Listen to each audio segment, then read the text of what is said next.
हमारी जमीन जब सूरज के गिर्द अपने एक चक्कर मुकम्मल करती है तो हमारा एक साल मुकम्मल हो जाता है, और जिस वक्त वो अपने एक्सिस पर एक चक्कर मुकम्मल करती है तो हमारा एक दिन मुकम्मल होता है। हमारी स्पिन 1000 किलोमीटर की रफ्तार से अपने एक्सिस पर घूमती है, जिसकी वजह से ये अपने एक चक्कर 86,600 सेकंड यानी 24 घंटों में पूरा करती है। जब से स्पिन बनी है तब से ये अपने एक्सिस पर इस रफ्तार से घूम रही है, और इसके घूमने की रफ्तार की वजह से हम अपनी घड़ियों पर टाइम सेट करते हैं, और इसी रफ्तार की वजह से हमारी स्पिन पर 12 घंटों का दिन और 12 घंटों की रात होती है। 1960 से साइंसदानों ने ऑटोमेटिक क्लॉक की मदद से हमारी स्पिन के घूमने की रफ्तार की इंफॉर्मेशन इकट्ठा करना शुरू की थी। इस घड़ी को दुनिया की सबसे सही वक्त बताने वाली घड़ी माना जाता है। इन घड़ियों की मदद से हासिल होने वाली इंफॉर्मेशन से ये पता चला कि हर साल स्पिन के घूमने की रफ्तार कम हो रही है, लेकिन हर साल स्पिन के रफ्तार में होने वाली कमी बहुत मामूली है, लेकिन इसके कम होने की वजह साइंसदान नहीं समझ पाए और हर साल आने वाली इस कमी को बिल्कुल नॉर्मल समझा गया। साइंसदानों के मुताबिक हो सकता है कि जब से स्पिन बनी है तब से ऐसा हो रहा है, और स्पिन के रफ्तार में होने वाली कमी की वजह से हमारे दिन भी लंबे होते हैं। इसलिए कुछ सालों में एक लीप सेकंड घड़ियों में ऐड किया जाता है। 1970 से लेकर ऐसे ही लीप सेकंड जोड़े जाते रहे हैं, लेकिन ये जानकर आप बहुत ज्यादा हैरान होंगे कि जून 2020 में हासिल होने वाली इंफॉर्मेशन से ये पता चला है कि हर साल स्पिन की रफ्तार कम होते होते अचानक से तेज होना शुरू हो गई है, जिसकी वजह से हमारा एक दिन 24 घंटों से भी छोटा होने लग गया है। इसीलिए आने वाले सालों में हमारी घड़ियों में लीप सेकंड को ऐड करने के बजाय कम करना पड़ेगा। जमीन इस वक्त 24 घंटों में से 0.5 मिली सेकंड कम लेकर अपना एक चक्कर पूरा कर रही है, यानी हमारे हर 24 घंटों में से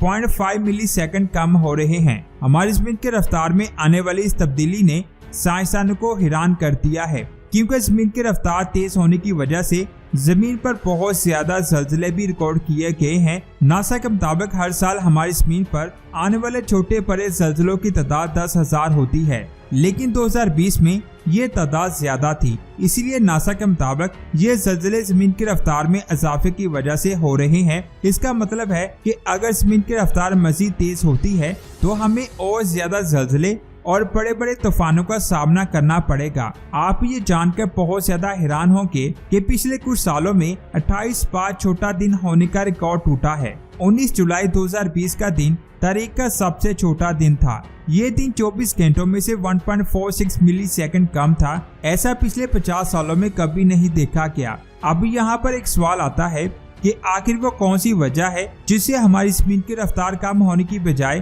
तेज हो रही है। तो दोस्तों, जैसे स्पिन की रफ्तार कम होने की वजह साइंसदान नहीं जान पाए थे, उसी तरह अचानक स्पिन की रफ्तार तेज होने की वजह भी साइंसदान नहीं जान पाए, लेकिन फिर भी साइंसदानों ने कुछ वजूहात बताई हैं। उनका कहना है कि ये कुछ वजूहात हो सकती हैं जिनकी वजह से जमीन की रफ्तार तेज हो सकती है। मिसाल के तौर पर लगातार जमीन की खुदाई करना, क्योंकि हमारी जमीन के अंदर बहुत सारी दहातें मौजूद हैं। जैसे जैसे इंसान तरक्की कर रहा है वैसे वैसे वो इन दहातों का इस्तेमाल ज्यादा कर रहा है। आज जमीन पर आबादी 7 अरब से ज्यादा है। इंसानों की इतनी ज्यादा आबादी की जरूरत को पूरा करने के लिए जमीन में मौजूद दहातों से बड़ी बड़ी बिल्डिंग्स बनाई जा रही हैं, जिसकी वजह से हमारी जमीन खोखली होती जा रही है और जमीन का तवाज़ुन बिगड़ने लगा है। इसी वजह से जमीन की रफ्तार डिस्टर्ब हो सकती है। जमीन की रफ्तार के तेज होने की दूसरी वजह ग्लोबल वार्मिंग है।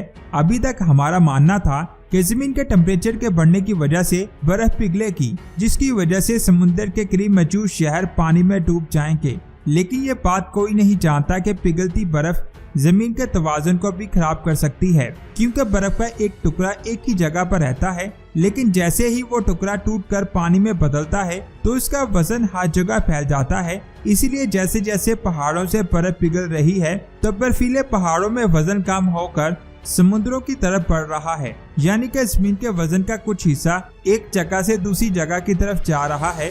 बर्फ के इस तरह से पिघलने की वजह से जमीन का तवाज़ुन खराब हो रहा है और हमारी जमीन की रफ्तार में इजाफा हो रहा है। इसकी तीसरी वजह हमारे चांद का जमीन से बढ़ता हुआ फासला है। आज से 4.5 अरब साल पहले चांद हमारी जमीन का हिस्सा था, लेकिन स्पेस में घूमता हुआ कोई सितारा जमीन से टकरा गया, जिसकी वजह से जमीन दो हिस्सों में तकसीम हो गई। छोटा टुकड़ा जमीन से दूर होता चला गया, जो आज हमारा चांद है, और ये मुसलसल हमारी जमीन से दूर होता जा रहा है। चांद जमीन से 3,84,466 किलोमीटर दूर है। नासा का कहना है कि हर साल चांद जमीन से 1.5 इंच दूर होता है। चांद की वजह से हमारी जमीन पर मौसम और समुद्र स्टेबल रहते हैं, और इसी की वजह से जमीन अपने एक्सिस पर स्टेबल रफ्तार से घूम रही है। तो हो सकता है कि चांद के दूर जाने की वजह से हमारी जमीन की रफ्तार तेज हुई हो। यहाँ एक सवाल आता है कि अगर जमीन की रफ्तार आने वाले वक्त में और ज्यादा बढ़ गई तो इसका हमारी जिंदगियों पर क्या असर होगा? क्या हम फिर भी नॉर्मल लाइफ गुजारेंगे या हमें बड़े बड़े तूफानों और ज़लज़लों का सामना करना पड़ेगा? साइंसदानों के मुताबिक अगर जमीन के घूमने की रफ्तार में कुछ मिली सेकंड का ही इजाफा होता है तो इसे हमारी जमीन पर कोई भी असर नहीं होगा, लेकिन अगर जमीन की रफ्तार में 10% इजाफा होता है तो इससे जमीन पर बहुत असर होगा। सबसे पहले दिन और रात छोटे हो जाएंगे। अगर जमीन की रफ्तार 2000 किलोमीटर फी घंटा हो जाती है तो हमारी जमीन पर 6 घंटों का दिन और 6 घंटों की रात होगी। अगर ऐसा हुआ तो फिर हम 8 घंटे नहीं बल्कि 4 घंटे ही सो सकेंगे। जमीन के घूमने की रफ्तार का असर समुद्र की रफ्तार पर भी होगा। इससे बड़े बड़े शहर समुद्र में डूब जाएंगे। हमारे सैटेलाइट जमीन की रफ्तार के जितनी रफ्तार से जमीन के गिर्द घूमते हैं, लेकिन जमीन के घूमने की रफ्तार तेज होने की वजह से सैटेलाइट का तवाज़ुन भी खराब हो जाएगा, जिसकी वजह से सारी दुनिया के नेटवर्क्स भी खराब हो जाएंगे और हमें नए सैटेलाइट को दोबारा स्पेस में भेजना पड़ेगा। दिन और रात छोटे होने की वजह से साल के दिनों में भी इजाफा हो जाएगा। इसके लिए हमें नए कैलेंडर बनाने पड़ेंगे। हवा की रफ्तार भी जमीन के घूमने की रफ्तार से जुड़ी हुई है। जमीन के तेज घूमने की वजह से यहाँ पर बहुत बड़े बड़े तूफान आ सकते हैं, जिससे बड़े बड़े शहर खत्म हो जाएंगे। छोटे दिन होने की वजह से सूरज की गर्मी से जमीन के पूरी तरह गर्म होने से पहले ही रात हो जाएगी, जिसकी वजह से जमीन का टेम्परेचर लगातार कम होता जाएगा, जिसका असर बारिश पर भी हो सकता है और ऐसा हो सकता है कि सारी दुनिया पर में डूब जाए। जमीन की दुगनी रफ्तार से घूमने की वजह से जमीन के अंदर मौजूद टेक्टोनिक प्लेट्स के घूमने की रफ्तार भी तेज हो जाएगी। ऐसा होने से जमीन पर बहुत बड़े बड़े तूफान आएंगे। हर जगह वोल्केनोस फटना शुरू हो जाएंगे, जिससे जमीन पर मौजूद जिंदगी मुकम्मल तौर पर खत्म हो जाएगी। हमारी कायनात में हर चीज एक तवाज़ुन के साथ चल रही है। जैसे हमारी जमीन सूरज के हैबिटेबल जोन में आती है, इसी तरह हमारा सूरज भी मिल्की वे गैलेक्सी के हैबिटेबल जोन में आता है। इसी तरह हमारी मिल्की वे गैलेक्सी कायनात के हैबिटेबल जोन में आती है। अगर कोई चीज थोड़ी सी भी आगे पीछे हुई तो बहुत बड़ी तबाही हो सकती है। वैसे आपका इसके बारे में क्या ख्याल है, नीचे कमेंट्स करके जरूर बताएं। वीडियो अच्छी लगी तो लाइक करने के साथ साथ इसे आगे भी शेयर करें। मिलते हैं एक और अमेजिंग वीडियो में। अपना बहुत सारा ख्याल रखें। अल्लाह हाफिज।